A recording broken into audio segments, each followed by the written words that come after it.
What's going on, everybody? This Afro Think Tank. P. Diddy got 4 years and some change. 4 years and some change. After all that stuff he allegedly did, man, he got off. He got off. Now, I'm a little conflicted because I'm not a P. Diddy hater, right? I just would like for him to be held accountable for the things that he's done. Now, after a trial, right? Clearly, they couldn't prove everything that we thought that he had done, right? Because it's not about if you did it or not. It's whether they can prove if you did that shit or not, all right? Well, clearly, they couldn't prove a lot of that shit, all right? So all the conspiracies, all that shit, listen, that shit don't mean nothing. No more, all right? Look, he got off. They had to give him something. And here's the thing, peep this. Peep how it worked. It must be great to be rich when you do wrong shit, all right? And look, you can't hate. We got a president that got like 30, 40 felonies. He ain't even go to jail. They gave him 4 years of the presidency. Think about it. So if you rich and white, you get to be the president. If you black, they give you 4 years, right? Then they give you time served for the year you was in. Then they give you programs for good behavior. Then they give you, little extra programs. He probably gonna have to do a little payola. Shit, Diddy be out in about a year and a half. 2 years. He gonna do about 2 years. He might do 2 solid years, all right? And he wasn't sitting in the Fed. He about to go to the Feds, minimum security, right? Where he gonna be chilling, right? Dealing with all his lawsuits and shit that he got to deal with. That's gonna occupy most of his goddamn time anyway. Putting his suits on, getting sued by every Diddy, and everybody. Before you know it, he be out. Hey, listen, all those people that was talking all that shit, right? Thinking he was gonna be in jail for the rest of their life, they better watch their motherfucking back. He coming. Cause you talking about what, 3 years he gonna be in? Shit, watch when he get out. Oh man. Yeah, hey, look, y'all better run. There's a lot of people gonna be running scared. All right, me, I'm not happy. I'm happy. Well, okay, this is how I see it. I'm happy that at least a black guy, can get, a rich black guy seemingly can, shit. If the white ones, look, like I said, we got one that's the president. He on the Epstein files. He the goddamn president. He ruining the whole world. We got a black one, you see, and remember, P. Diddy learned all this shit from them same white ones. He was having them little parties, them little Epstein big ass. So the Epstein was the big echelon, the big ass super billionaires, where they would take them to the island and make sure they get some tapes on them so they can get them later just in case they tried to, go against the program. P. Diddy was on, he was on a smaller level. He's a little guy. They taught him how to have those parties with the baby oil and shit. Like, you think he made that shit up himself? Huh? Nah. You know what I'm saying? The rich white folks taught the black guy how to be like them. All right? And just like them, he getting up. Like, when we gonna free R. Kelly? Because he got hit hard, okay? All right, I feel like R. Kelly need a retrial. We need to let this guy out. It's about that time, all right? Because if Diddy can get off right now, you can go to islands and play with little kids and shit and be the president. Why is R. Kelly still in jail? All right, it's time to put his music back in rotation. Anyway, yeah, man, P. Diddy really got off. 4 years. They try to make it sound big, like 50 something. Nah, don't try to make it sound big. Nah, the man got 4 years in a couple months. He gonna get 3 years in a couple months because of good behavior.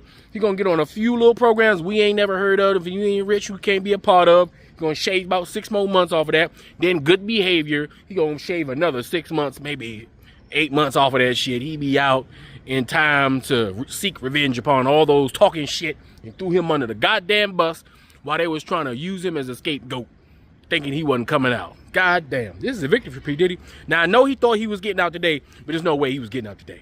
They got to at least pretend like justice was served, all right? Now, I do believe he got away with a lot of shit. God damn, P. Diddy they got to have to make a movie about this shit. They must for sure going to have to make a movie about this shit. But anyway, you guys tell me what you think in the comment section. This is Afro Think Tank. Learn some, teach some. I'm out. On Diddy Combs will be sentenced to 50 months in prison. That is 50 months in prison. Far less than the 11 years requested, far more than the 14 months. He will not walk out of the door behind me in the courtroom today. He will not be a free man for 50 months. The judge says, which is a little shy of 4 1/4 years, This is a serious sentence that reflects the gravity of your crimes and conducts.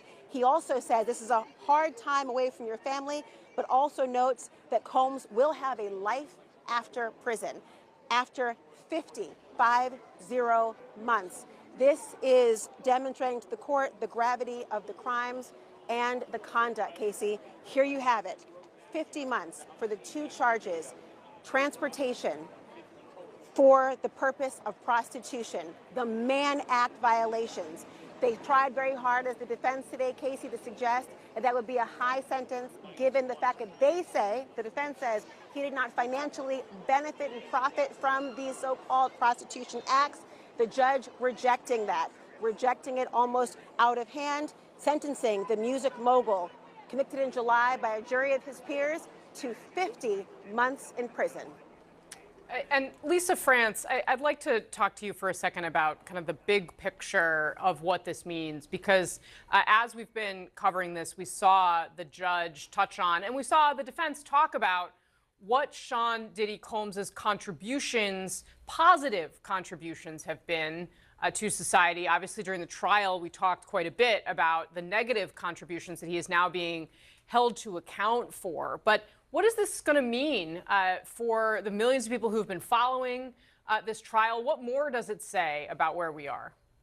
Well, Casey, because of the positive contributions, it's the reason why so many people feel so very strongly about this. Having seen the video, having heard the testimony, it is a huge disappointment to a lot of his fans, because this is a man who has had a career that has spanned music and fashion and restaurants and spirits. I mean, he was someone that, as they like to say, got it out the dirt, you know, came from the hood and really elevated himself as a young man who, you know, went to Howard University and would jump on the train and go back to New York City and work as an intern, and worked his way up from an intern to founding his own record label. And Bad Boy Records, I mean, it was the soundtrack for so many people's youth. So when you saw what was alleged against Sean Combs, and then when you followed this trial, it was a complete and utter devastating disappointment to a lot of his fans who expected much more of him. Now, I've said this before on air, for those of us who have covered him for years, this was not a surprise, these allegations. We had heard rumors, we have heard people saying that they were afraid of him, that, you know, he had a lifestyle that not everybody would approve of.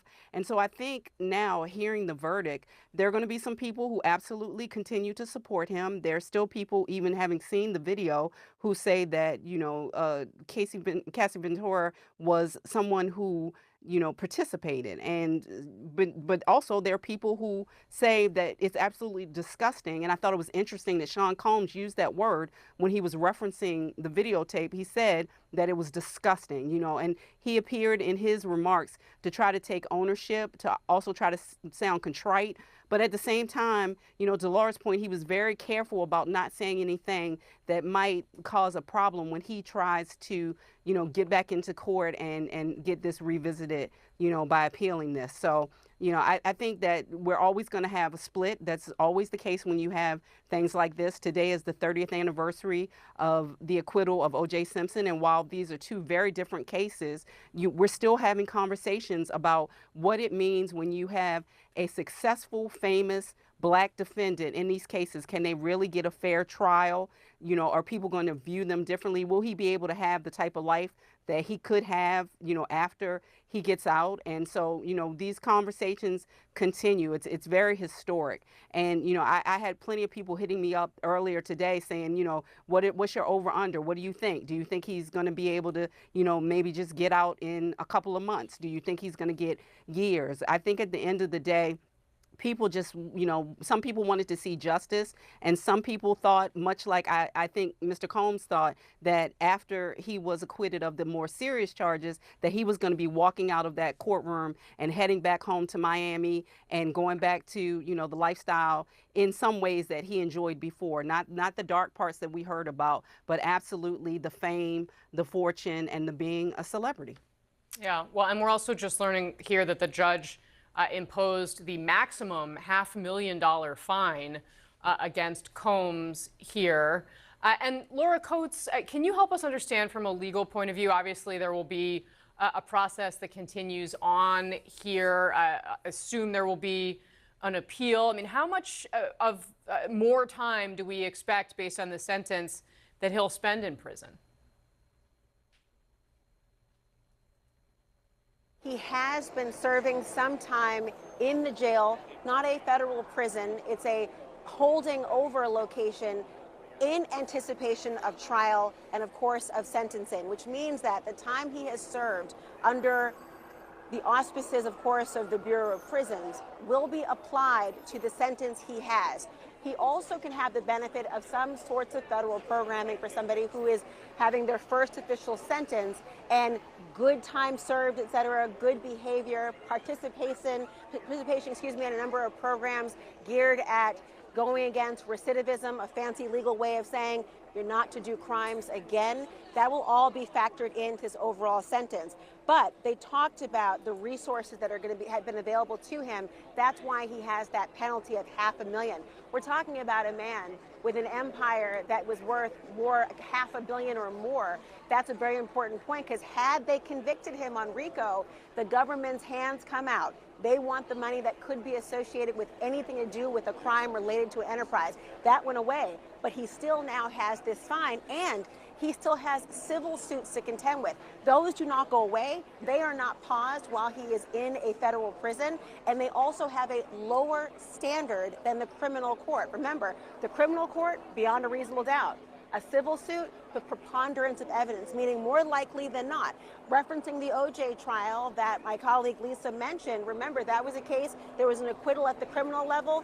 He still had a, $33 million fine in the civil suit from the family of Ron Goldman and Nicole Brown Simpson as well. That is possible for all of the, I think, more than 100, if my counts are accurate right now, that have been filed.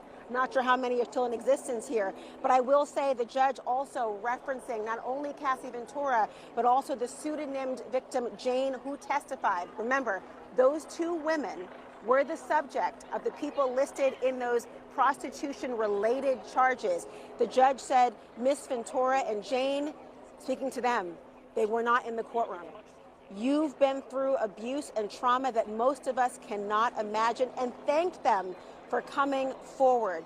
To Miss Ventura, Jane, and the other victims here who came forward, I can only say your families are proud of you, and your children, when they're old enough, will be proud of you. And I am proud of you for telling the world what really happened. You were speaking to the millions of women out there who have been victims but feel invisible. I mean, going on to talk about and the powerlessness as well. This is really important here, because earlier today we knew that the prosecution was berating the defense team for what they believe was bullying behavior that forced, they say, one of the women who testified in this case to not speak as a victim impact statement provider in this courtroom. That's an important point here. But ultimately, again, here is the rub in our criminal justice system, Casey, and you and I have talked about the policies and beyond. But listen, even though he's convicted, with an appeal ahead of him, he never has to admit to the charges against him. He can always maintain his innocence throughout the course of the appeal, and frankly, for the rest of his life. But in this instance, the judge said, I don't believe that your profession of innocence outweighs what the jury found. That's why 50 months in prison will be appropriate, they say, for this person. Free Sudan! Boycott diamonds and gold! Free Sudan! Boycott diamonds and gold! We most definitely cannot forget about the people of Sudan. Thanks for watching Afro Think Tank. Don't forget to like, share, and subscribe. And follow me on Substack and Patreon for more content. Remember, it's Pan-Africanism or nothing.